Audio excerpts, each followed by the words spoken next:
अस्सलाम वालेकुम, उम्मीद है आप सब खैरियत से होंगे। आज हम देखेंगे लास्ट क्वेश्चन चैप्टर 3 का क्वेश्चन 15। इसमें कह रहा है कि कंपनी के पास 4 लाख डिबेंचर्स हैं। कंपनी 30 जून और 31 दिसंबर को इंटरेस्ट पे करती है।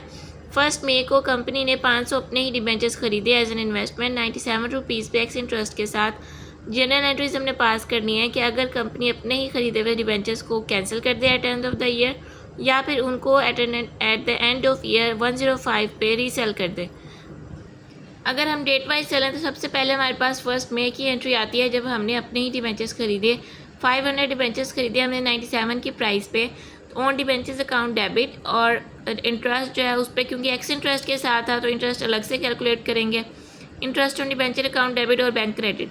वैल्यू कैसे कैलकुलेट करेंगे, इसको हमने 500 को 97 से मल्टीप्लाई किया, 48,500 हमारे पास आ गई। इंटरेस्ट हमारे पास 50,000, क्योंकि फेस वैल्यू पे हम इंटरेस्ट कैलकुलेट करते हैं।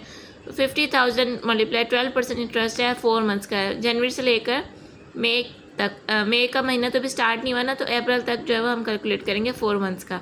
तो 2,000 हमारे पास इसका इंटरेस्ट आ जाएगा। इन दोनों का सम करेंगे तो 50,500 हमारे पास टोटल अमाउंट है जो हम पे करेंगे।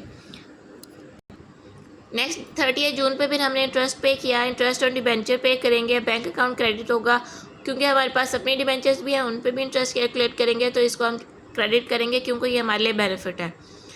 अब हम बैंक पे कैलकुलेट करेंगे कि कितना इंटरेस्ट जो है वो बनता है। हमारे पास टोटल 4 लाख डिबेंचर्स थे, जिसमें से 50,000 जो है वो हम परचेज़ कर चुके हैं। बाकी 3,50,000 हमारे पास डिबेंचर्स हैं, जिस पे 12% इंटरेस्ट होगा और 6 मंथ्स का, क्योंकि उन पे हमने जो मई में कैलकुलेट किया वो अपने डिबेंचर्स पे कैलकुलेट किया, टोटल डिबेंचर्स पे नहीं किया था, तो इसलिए जनवरी से लेकर जून तक 6 मंथ्स का कैलकुलेट करेंगे। 21,000 हमारे पास अमाउंट आ जाएगी।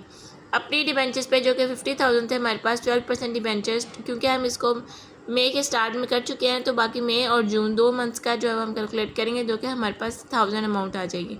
इन दोनों का सम जो है वो हमारे पास 22,000 इंटरेस्ट कैलकुलेट हो जाएगा। नेक्स्ट 31 दिसंबर पे भी हम जब इंटरेस्ट कैलकुलेट करेंगे, सेम ऐसे ही कैलकुलेट करेंगे, क्योंकि हमने अभी कोई परचेज़ नहीं किया, कोई रीसेल नहीं किया, कुछ नहीं किया, तो सेम एंट्री आ जाएगी ऐसे ही हमारे पास। लेकिन यहाँ पे क्योंकि डिबेंचर्स ओन डिबेंचर्स पे हमने जून में कैलकुलेट किया था इंटरेस्ट, उसके बाद कैलकुलेट नहीं किया, तो इसलिए यहाँ पे भी 6 मंथ्स का ही कैलकुलेट होगा इंटरेस्ट। तो 3,000 इसकी अमाउंट आ जाएगी। टोटल हमारे पास 24,000 सम आ जाएगा इसका।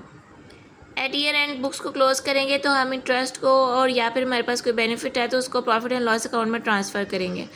पहले हम देखेंगे इंटरेस्ट ऑन डिबेंचर्स, उसको हम डेबिट करेंगे प्रॉफिट एंड लॉस अकाउंट में। तो यहाँ पे पहले हमारे पास 2,000 था, 22,000 था, 24,000 सम करेंगे तो 48,000 टोटल हमारे पास इंटरेस्ट बन जाएगा, जिसको हमने प्रॉफिट एंड लॉस अकाउंट में ट्रांसफ़र कर दिया। फिर हमारे पास आता है इंटरेस्ट ऑन डिबेंचर, जो कि हमारे लिए प्रॉफिट था, बेनिफिट था, उसको हमने क्रेडिट करना है प्रॉफिट एंड लॉस अकाउंट में। हमारे पास 1,000 था और फिर 3,000, टोटल 4,000 हमारे पास इंटरेस्ट ऑन डिबेंचर्स है।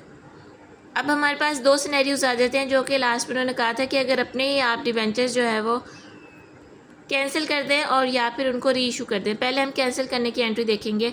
जब हम कैंसिल करते हैं तो डिबेंचर्स को हम डेबिट करते हैं उनकी फेस वैल्यू से, ठीक है। 12% डिबेंचर्स अकाउंट हमने डेबिट कर दिया 50,000 से। ऑन डिबेंचर्स जो थे हमारे पास डेबिट थे, यहाँ पे हम क्रेडिट करके उसको ख़त्म कर देंगे। और बाकी जो है हमें बेनिफिट कितना हुआ, हमें 1,500 का बेनिफिट हुआ, तो वो हम कैपिटल रिजर्व में ट्रांसफ़र कर देंगे। ये था जब हमने कैंसिल कर दिए।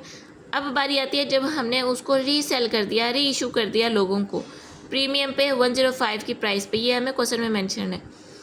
जब हमने री इशू किया तो हमारे पास हमने 500 की प्राइस पे 500 डिबेंचर्स 105 की प्राइस पे उनको इशू किए, तो हमारे पास 52,500 आए। ओन डिबेंचर्स को हमने यहाँ पे क्रेडिट कर दिया उसी अमाउंट से जिस पे वहाँ पे हमने इशू जब परचेज़ किए थे, 48,500 से यहाँ पे कैंसिल हो गए। बाकी हमारे पास जो थी, अब कितनी अमाउंट बेनिफिट हो गया हमें, इतने के हमने परचेज़ किए थे, सेल हमने इतने के किए हैं, तो हमारे पास बाकी 4,000 का बेनिफिट हुआ है। इसको हम प्रीमियम लिखेंगे, प्रीमियम ऑन री इशुएंस, ठीक है। तो ये हमारे पास थी एंट्री जब हमने उनको जो अपने ही परचेज़ किए हुए डिबेंचर्स हैं उनको री इशू किया।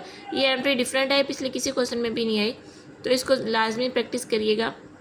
ये था आज हमारा चैप्टर 3 कंप्लीट हो गया। अब हम देखेंगे नेक्स्ट चैप्टर इंशाल्लाह। कोई कन्फ्यूजन हो इस चैप्टर से रिलेटेड आप पूछ सकते हैं, ठीक है जी। अल्लाह हाफिज़।